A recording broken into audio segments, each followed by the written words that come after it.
Hello students, welcome to all about civil. SFD and BMD, shear force diagram and bending moment diagram हम discuss कर रहे हैं, जिसमें कि हम सिंपली सपोर्टेड अगर हमारे पास कोई बीम है तो उस पर अगर पॉइंट लोड लगा है या फिर UDL लगा है या फिर UVL लगा है।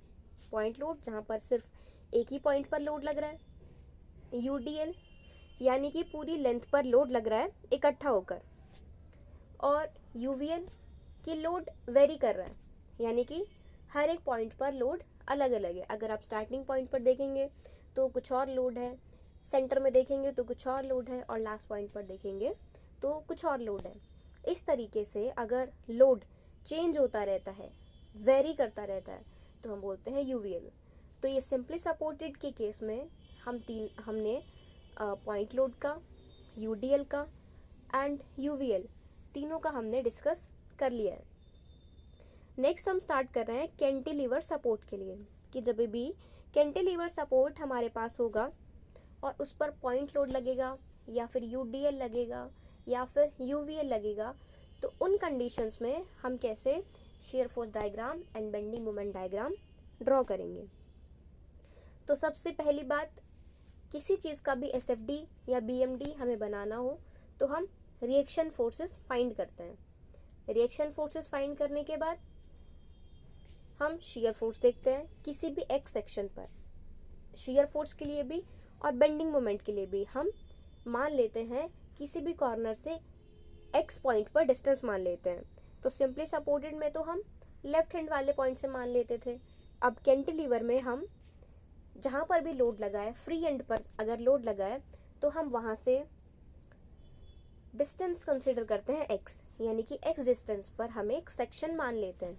उस सेक्शन पर हम फाइंड करते हैं कि शीयर फोर्स कितना आएगा, और जब हमारे पास एक जनरल इक्वेशन आ जाती है x के लिए तो हम फाइंड कर लेते हैं कि अगर x की वैल्यू 0 है यानी कि बिल्कुल कॉर्नर पर है, लोड के नीचे कितना SFD है, शीयर फोर्स आएगा। x की वैल्यू अगर हम L रख देंगे यानी कि टोटल लेंथ, पूरी लेंथ पर शीयर फोर्स कितना आएगा तो हमें उस पॉइंट पर पता चल जाएगा। और अगर हम x की वैल्यू L/2 रख देते हैं तो हमें यहाँ से सेंटर पॉइंट पर भी शीयर फोर्स पता चल जाती है। तो इस टाइप से जब हम x के लिए फाइंड कर लेते हैं शीयर फोर्स, तो हम किसी भी पॉइंट के लिए शीयर फोर्स फाइंड कर सकते हैं। सेम चीज़ हम बेंडिंग मोमेंट के लिए भी करते हैं। बेंडिंग मोमेंट फाइंड करने के लिए भी हम एक कॉर्नर से x डिस्टेंस कंसीडर करते हैं और उस x डिस्टेंस पर हम बेंडिंग मोमेंट फाइंड करते हैं। तो स्टार्ट करते हैं। देखो सबसे पहली फिगर देखो, सबसे पहली फिगर AB बीम दिख रहा है, B पर फिक्स सपोर्ट है। B को हमने फिक्स सपोर्ट प्रोवाइड कर रखा है, यानी कि कोई भी रोटेशन, कोई भी मूवमेंट अलाउड यहाँ पर नहीं है। तो इस टाइप का जब सपोर्ट होता है, इस सपोर्ट को हम बोलते हैं फिक्स्ड सपोर्ट। तो B पर फिक्स सपोर्ट है। और जो दूसरा एंड है, A पॉइंट है, जो वहाँ पर लोड लगा हुआ है W, बिल्कुल कॉर्नर पर। तो अब हमें फाइंड करना है, और लेंथ है बीम की L। तो अब हमें फाइंड करना है कि इसका शीयर फोर्स डायग्राम हम कैसे ड्रॉ कर सकते हैं। तो सबसे पहला हम काम करते हैं, रिएक्शन फोर्स को फाइंड कर लेते हैं। तो देखो पूरी स्ट्रक्चर में, पूरे मेंबर पर सिर्फ एक ही फोर्स लग रही है जो कि है W। अब W फोर्स लग रही है तो उसको काउंटरैक्ट करने के लिए रिएक्शन फोर्स कितनी होगी, यानी कि उसको बैलेंस करने के लिए रिएक्शन फोर्स लगेगी -W1 वैल्यू।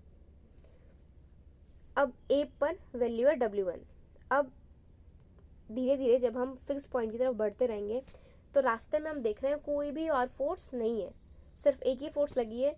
तो लास्ट तक इसकी शीयर फोर्स सेम रहेगी। तो इसलिए शीयर फोर्स डायग्राम एकदम सिंपल रहेगा। रेक्टेंगुलर शेप का शीयर फोर्स डायग्राम हमारे पास अवेलेबल रहेगा। इसे हम बोल रहे हैं शीयर फोर्स डायग्राम। देखो पढ़ लेते हैं। सेक्शन कंसिडर करने की बात हम ऑलरेडी डिस्कस कर चुके हैं कि हम जो फ्री एंड है वहाँ से डिस्टेंस मानते हैं x डिस्टेंस पर एक XX सेक्शन मान लेते हैं। उस XX सेक्शन में हम शीयर फोर्स फाइंड करेंगे। तो at section x from the end A, यानी कि एक्स सेक्शन पर अगर हम ए कॉर्नर से स्टार्ट करते हैं तो f x is equals to minus W1। तो एफ एक्स की वैल्यू क्या हो जाएगी, माइनस का W1, and is constant for any position of the section, और ये पूरे सेक्शन पर कांस्टेंट रहेगी, पूरे सेक्शन पर ये फोर्स चेंज नहीं होगी। The SFD will therefore be rectangle of height W। अब इससे क्या होगा, जब हम SFD बनाएंगे तो पूरा का पूरा SFD जो रहेगा वो रेक्टेंगल शेप में रहेगा और उसकी हाइट रहेगी W। Bending moment at any section X from and A is given by, और नेक्स्ट में हम फाइंड करेंगे कि बेंडिंग मोमेंट कैसे फाइंड कर रहे हैं। तो शियर फोर्स की कहानी हमें बिल्कुल यहाँ से क्लियर है, क्योंकि अब देखो एक ही फोर्स लग रही है W, तो ये W के लिए जो रिएक्शन होगा वो रिएक्शन पूरी बीम पर, पूरी बीम की लेंथ पर सेम होगा, चेंज नहीं हो रहा है। तो ये है शियर फोर्स। तो इस टाइप से जब हम रेक्टेंगुलर ड्रॉ कर रहे हैं, इसका मतलब है कि पूरी लेंथ पर सेम शियर फोर्स आ रही है, शियर फोर्स चेंज नहीं हो रही है। तो ये है shear force diagram. Next discuss करते हैं बेंडिंग मोमेंट। बेंडिंग मोमेंट की बिल्कुल बेसिक बात, जब हम बेंडिंग मोमेंट बनाते हैं किसी भी मेंबर के लिए, तो हम मल्टीप्लाई करते हैं फोर्स और बीच का डिस्टेंस, यानी कि जिस पॉइंट पर हमें बेंडिंग मोमेंट फाइंड करना है उससे लेकर जिस पॉइंट पर लोड लग रहा है वहाँ तक का डिस्टेंस, यानी कि bending moment is equals to force into distance. तो अब हम यहाँ पर बेंडिंग मोमेंट फाइंड करेंगे। तो सबसे पहली फिगर में आ जाओ, समझ लेते हैं पहले। देखो राइट में बिल्कुल W लोड लग रहा है, तो हम स्टार्ट कर रहे हैं बेंडिंग मोमेंट फाइंड करना A से। तो जब हम A पर देख रहे हैं तो A पर W और X की डिस्टेंस कितनी है, बिल्कुल जीरो रहेगी, क्योंकि X से तो हमने स्टार्ट ही किया है। तो X से स्टार्ट कर रहे हैं तो वैल्यू बिल्कुल ज़ीरो है, तो W इंटू ज़ीरो ज़ीरो, यानी कि A पॉइंट पर वैल्यू ज़ीरो होगी। Bending moment is equals to force into distance, force W और डिस्टेंस ज़ीरो। किसी भी चीज़ को हम ज़ीरो से मल्टीप्लाई करते हैं तो वो ज़ीरो हो जाता है, तो फोर्स इंटू डिस्टेंस ज़ीरो, यहाँ पर ज़ीरो हो गया। फिर हम थोड़ा सा आगे बढ़े A पॉइंट से B की तरफ। सपोज हम 1 मीटर आगे बढ़ गए, तो लोड लग रहा है W, डिस्टेंस कितनी है 1 मीटर, तो W इंटू 1, तो कितना मूवमेंट आ गया W। उसके बाद थोड़ा सा और आगे बढ़े B की तरफ, तो यहाँ डिस्टेंस और बढ़ गई, सपोज हो गई 2 मीटर, तो हमारी वैल्यू बेंडिंग मोमेंट की आ जाएगी W इंटू 2 मीटर। ऐसे ही एक और पॉइंट हमने कंसिडर किया जिसमें हम 5 मीटर पर पहुंच गए, A से बढ़ते हुए हम 5 मीटर आ गए B की तरफ, तो 5 मीटर डिस्टेंस हो गई अब। तो 5 मीटर पॉइंट पर फाइंड करने के लिए W इंटू 5, तो इस तरीके से मोमेंट धीरे धीरे इंक्रीज होता रहेगा।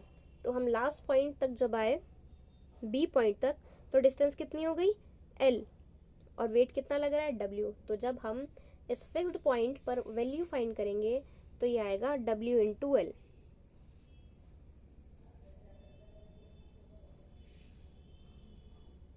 एक बार आप डायग्राम को देखो, बात समझ आई कि नहीं ये समझो।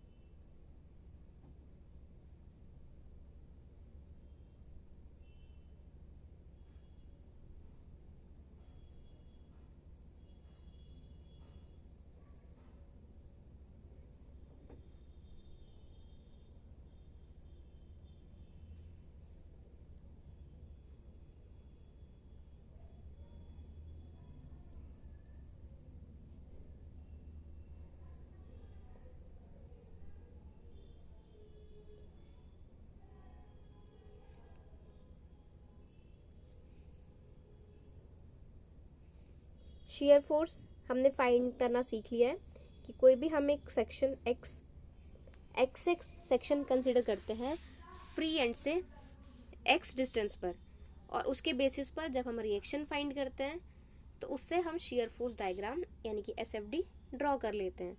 और बेंडिंग मोमेंट के लिए फोर्स इंटू डिस्टेंस हम करते हैं, जितना भी फोर्स लग रहा है उसको डिस्टेंस से मल्टीप्लाई करते रहते हैं। तो ऑब्वियस सी बात है, जैसे जैसे डिस्टेंस बढ़ता रहेगा वैसे वैसे मोमेंट भी बढ़ता रहेगा।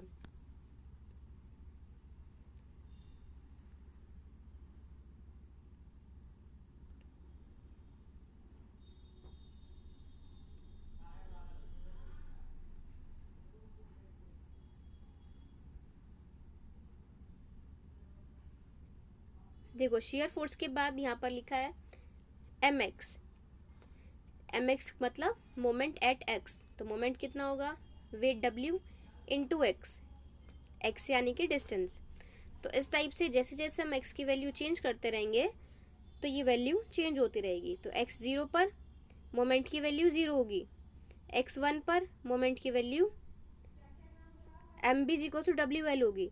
तो इस टाइप से मोमेंट की वैल्यू चेंज होती रहेगी। तो BMD will thus be a triangle having 0 ordinate at A and WL at B। A पर वैल्यू रहेगी 0 और B पर WL हो जाएगी।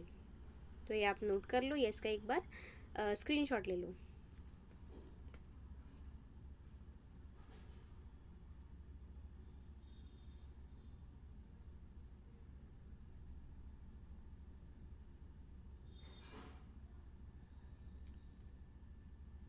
ओके, अब हम इसके बेसिस पर एक एग्जांपल देख लेते हैं।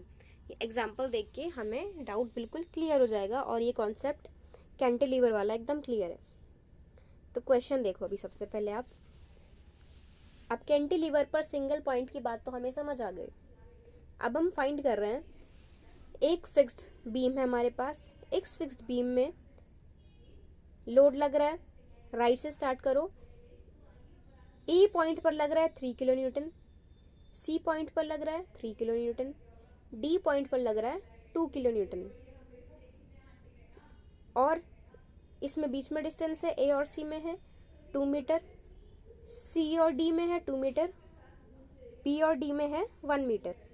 तो इस तरीके से बीम है।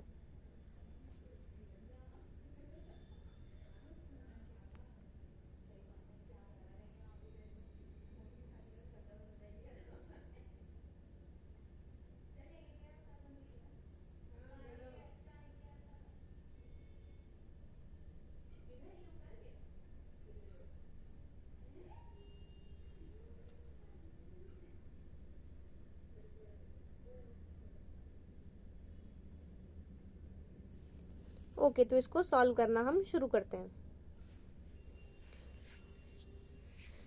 तो अब देखो SFD बना रहे हैं। SFD हम हमेशा जब भी कैंटिलीवर होता है हमारे पास, हम SFD और BMD ड्रॉ करना शुरुआत करते हैं फ्री एंड से, यानी कि जहाँ पर कोई सपोर्ट नहीं है, वो एंड बिल्कुल फ्री है, तो हम वहाँ से शुरुआत करते हैं। तो ए पॉइंट पर देखो, ए पॉइंट पर फोर्स लगेगी 3 किलो न्यूटन ऊपर से लग रही है, तो रिएक्शन फोर्स लगेगी -3 किलो न्यूटन। ठीक, इतनी बात क्लियर रही।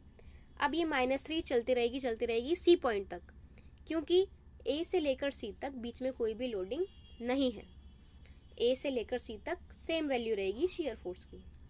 अब जैसे ही हम सी पॉइंट पर पहुंचे, तो सी पॉइंट पर पहुंचते ही एक और ऊपर से लोड लग रहा है 3 किलो न्यूटन।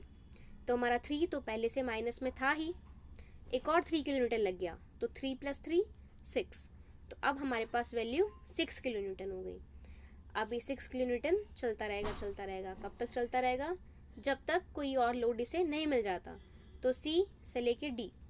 सिंपल सी चीज़ समझो कि जब भी कोई भी लोड लग रहा है तो उतना वहाँ पर रिएक्शन डेवलप हो रहा है, तो वहाँ पर उतनी शियर फोर्स बन रही है, और वो शियर फोर्स सेम रहेगी जब तक कोई और शियर फोर्स नहीं मिल रही है। जब दूसरी शियर फोर्स मिलेगी हम उसकी वैल्यू को इसमें ऐड करते रहेंगे, और नहीं तो ये उसी वैल्यू के साथ चलती रहेगी। तो ए से लेकर सी तक सेम वैल्यू रही, क्योंकि कोई फोर्स नहीं ऐड हुई। जैसे ही सी पॉइंट पर पहुंचे तो सी पॉइंट पर तुरंत फोर्स लगी 3 किलो न्यूटन, तो हमने 3 + 3 6 कर लिया। अब 6 किलो न्यूटन चल रही है, फोर्स चल रही है। डी पर पहुंचे हम, डी पर एक और 2 किलो न्यूटन की फोर्स लग गई, तो 6 में हम 2 ऐड कर देंगे, 6 + 2 8। तो यहाँ से 8 किलो न्यूटन वैल्यू आ गई। अब आप देखोगे डी से लेके बी में कोई भी फोर्स नहीं है, डी से भी बिल्कुल सेम है, सिंपल। तो हम एक स्ट्रेट लाइन बना देंगे। चेंज कब आता है शियर फोर्स में? जब भी किसी भी पॉइंट पर लोड लग रहा हो। अगर लोड नहीं लग रहा है तो वैल्यू बिल्कुल सेम रहेगी, और जैसे ही लोड लगता है वैल्यू चेंज हो जाती है, उस वैल्यू को हम उसमें ऐड कर देते हैं। तो यहाँ से shear फोर्स हमें बनाना क्लियर है। अब यहाँ से देखो SFD between A and C, A और सी में कैसे बना है, Fx is equals to -3 kilo newton. Simple सी बात है, जब 3 किलो न्यूटन का लोड लग रहा है तो -3 किलो न्यूटन यहाँ पर फोर्स है। उसके बाद सी एन डी में -3 तो पहले से ही थी, लेकिन सी पर -3 और लग गई, तो हमने 6 किलो न्यूटन फोर्स यहाँ पर कंसिडर कर ली। अब सी के बाद डी तक बिल्कुल सेम रहा, लेकिन जैसे ही हम डी पर पहुँचे तो 2 किलो न्यूटन की फोर्स और ऐड हो गई, तो अब कितना हो गया 8 किलो न्यूटन। अब डी के बाद कोई फोर्स नहीं है, तो SFD will therefore consist of several rectangles having different ordinates as shown in figure। अब हमें कैसे फिगर दिख रही है, अलग अलग ट्राइंगल दिख रहे हैं। एक ट्राइंगल दिख रहा है ए और सी के नीचे, देख पा रहे हैं आप फिगर में। एक रेक्टेंगल है ए और सी के नीचे, ठीक, बात समझ में आ गई। एक ट्राइंगल अलग है सी और डी के बीच में, समझ में आ गई।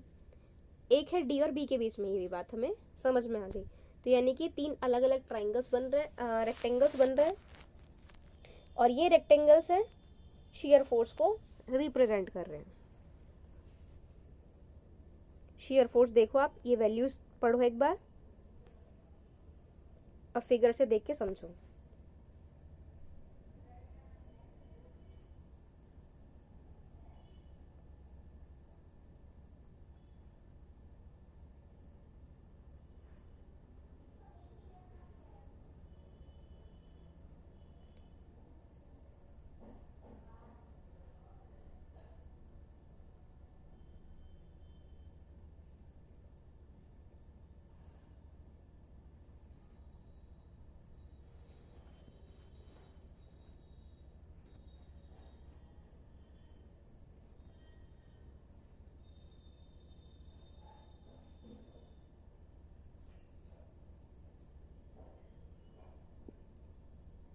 ओके, shear फोर्स डायग्राम की बात यहाँ से हमें बिल्कुल क्लियर है।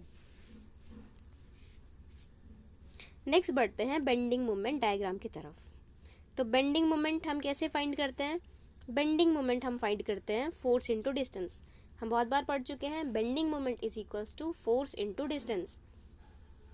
तो कॉर्नर पर देखो, हमेशा मैंने बताया जब भी कैंटिलीवर सपोर्ट की हम बात करेंगे तो हम हमेशा फ्री एंड से ही शुरुआत करेंगे।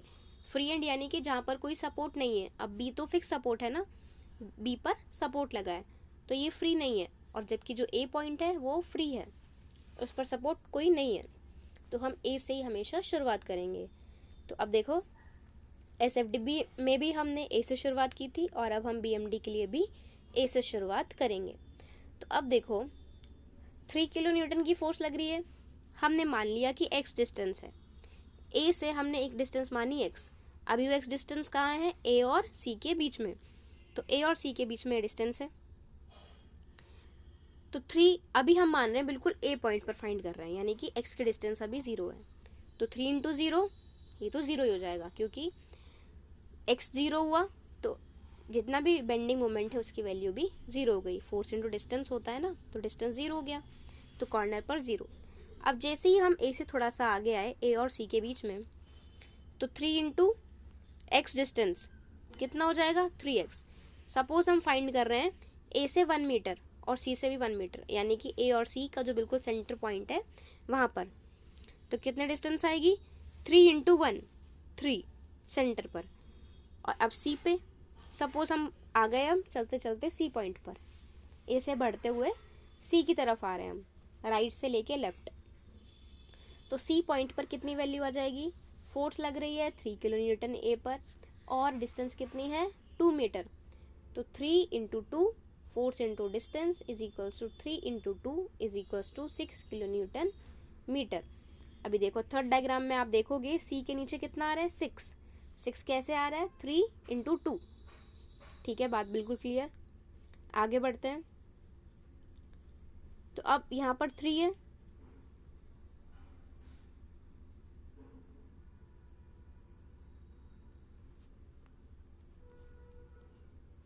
देखो bending moment between A and C, तो यहाँ पर M x is equal to 3x। जैसे जैसे हम x की डिस्टेंस बढ़ाएंगे तो वैसे वैसे हमारे पास बेंडिंग मोमेंट की वैल्यू भी बढ़ती चली जाएगी। तो जब x 0 है तो मोमेंट एट ए 0, कॉर्नर की बात हमने कर ली। जब x की वैल्यू 2 मीटर है तो बेंडिंग मोमेंट की वैल्यू क्या आई, 3 इंटू 2 6 किलो न्यूटन मीटर। ये हमने अभी डिस्कस किया है। अब हम C और D के बीच में बात कर रहे हैं। C और D में mx is equals to 3x plus 3 into x minus 2। अब देखो 3x जो फोर्स थी वो तो लगी रही है, ये जो कॉर्नर वाली 3x है ये तो लगी रही है। अब कौन सी लग गई, 3 इंटू 2 और लग गई, ठीक है।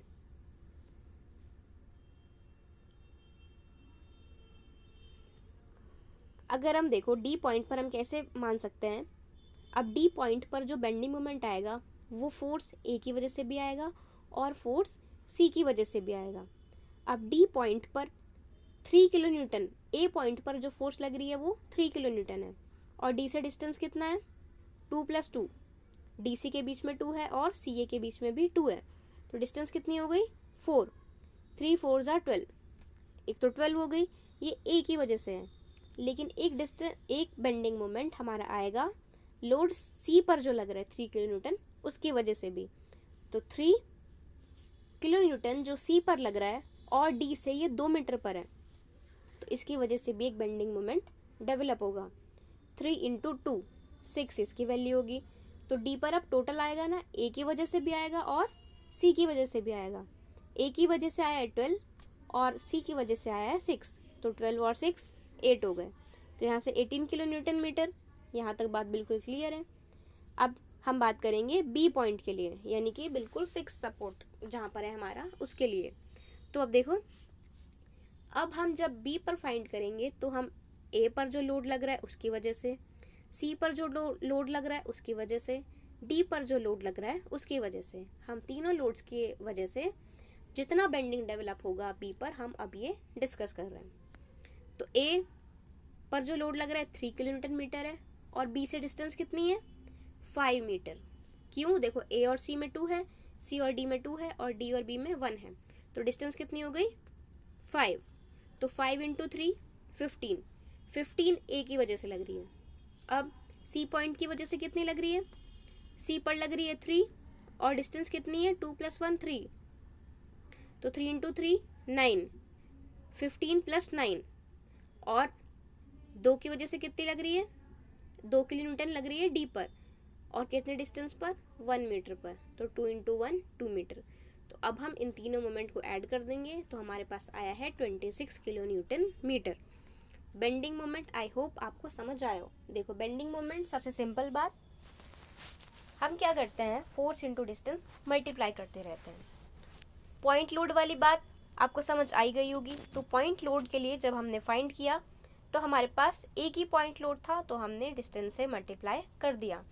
लेकिन इस केस में हमारे पास 3 लोड्स हैं, तो आपको ये वाली कहानी, जब ये क्वेश्चन क्लियर हो जाएगा तो कैंटिलीवर का पॉइंट लोड का पूरा कॉन्सेप्ट क्लियर है, क्योंकि हमने SFD बनाना भी देख लिया और BMD भी। BMD बनाने के लिए जब बहुत सारे पॉइंट लोड हो हमारे पास, हम A पॉइंट राइट से स्टार्ट करते हैं, फोर्स इंटू डिस्टेंस निकालते हैं। जिस भी पॉइंट पर हमें फाइंड करना होता है बेंडिंग मोमेंट, हम बाकी सारे लोड्स और उनके डिस्टेंस को मल्टीप्लाई कर लेते हैं और डिस्टेंस कौन सा लेते हैं, उस पॉइंट तक। जैसे अभी हमने डिस्कस किया है, जैसे C पर फाइंड करना है तो C पर हम डिस्टेंस लेंगे A पर जो लोड लग रहा है इंटू A और C के बीच में डिस्टेंस। अगर हम D पर फाइंड करेंगे तो हम अब A पर जो लोड लगा है उसकी वजह से और जो C पर लोड लगा है उसकी वजह से, और अगर हम B पर फाइंड कर रहे हैं तो हम A पर जो लोड है, C पर जो लोड है और D पर जो लोड है, तीनों की वजह से हम जितना भी बेंडिंग मोमेंट आएगा उसको फाइंड कर रहे हैं।